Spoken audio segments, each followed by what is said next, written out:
Gold and silver markets may be approaching a major turning point this week, as reports emerge of a possible agreement aimed at easing tensions in a key global conflict zone. According to recent developments, negotiators are discussing a framework that could include reopening critical shipping routes, reducing military activity, and easing trade restrictions.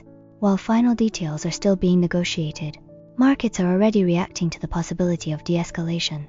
The reason this matters goes far beyond geopolitics.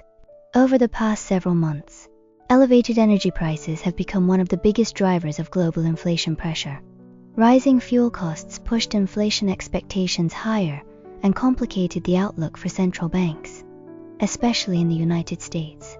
Higher oil prices helped keep inflation elevated, making it difficult for policymakers to consider interest rate cuts. As a result, U.S. Treasury yields climbed sharply, with long-term yields reaching levels not seen in many years. When government bonds offer attractive returns, non-yielding assets like gold often lose momentum because investors can earn higher income elsewhere.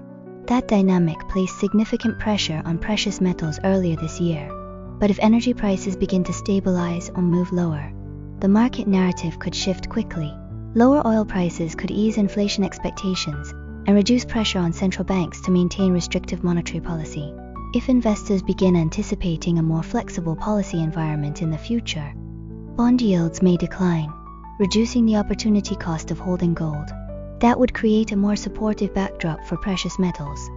At the same time, long-term structural support for gold has not disappeared. Central banks around the world have continued adding to their gold reserves, reflecting ongoing efforts to diversify reserve assets and reduce dependence on traditional currency systems. Institutional demand for physical gold also remains relatively strong, despite recent price volatility. Still, markets remain highly sensitive to uncertainty. Negotiations surrounding the proposed agreement are ongoing, and important political and security issues remain unresolved. Any setbacks or renewed instability could quickly reverse sentiment across commodities, currencies, and global financial markets.